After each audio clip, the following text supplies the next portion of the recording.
Okay, in this video I'm going to explain the hosted pay page preload feature. So what this does is this sort of just gives you an added security benefit when you're using the hosted pay page.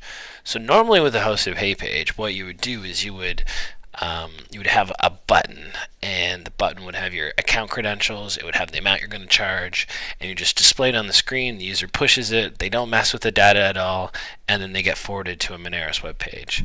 So what the preload does is it sort of lets you say, okay, here, Moneris, I'm going to charge this customer this amount, and you just send it to Moneris ahead of time. We have the amount, we're ready for the transaction, and then you show the user the form, and then they click it, and we've got some extra stuff going on there to make sure that they haven't messed with the form. So how it actually works, if you look at this diagram here, is so the customer would decide, okay, I'm going to proceed to the merchant checkout page. The merchant web page would then send a bunch of information to Moneris and request what's called a ticket. It's sort of like a one-time value that's set up for that transaction, and so that sort of just verifies the amount so that they don't, pay.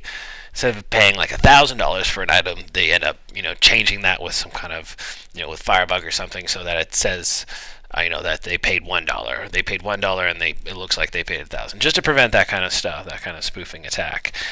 So once you have the ticket, you'd receive the ticket, you generate it into your hosted pay pages button. The user would press the button, then enter their credit card information, and then it's like a normal hosted pay page.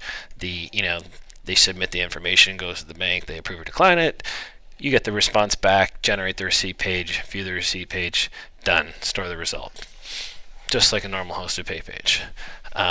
So how this works in the back end. So this is, okay, let me show you how it works first. So this is what a customer would see. They would see, the button has been generated here, but what you've actually already done, if you're the merchant, is you've actually sent the information. You sent, okay, here's my credential. All they see is like your HTTP ID, and then here's the amount I'm going to charge.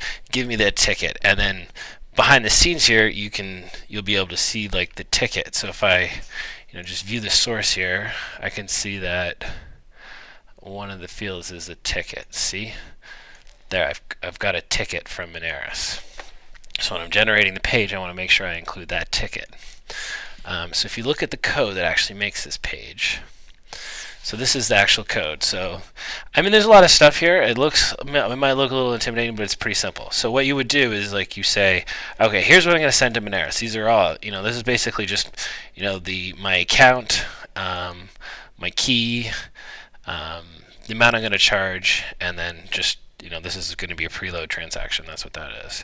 And then all this does is sort of sends it to Moneris behind the scenes. So you have a server-to-server post. So, from the merchant's website to Moneris, and then back to the merchant's website, all without the user being involved or having them be aware of that any of this part of the process is going on. So then you get the result, and then as long as you get a good result, it goes in here, and you just sort of pull that result apart. It comes back in XML, and you just sort of say, okay, give me the ticket, give me the order ID, give me the response code, and in this case, you just sort of dump it onto the page with a normal HTML form, and then that's it. The user sees the form.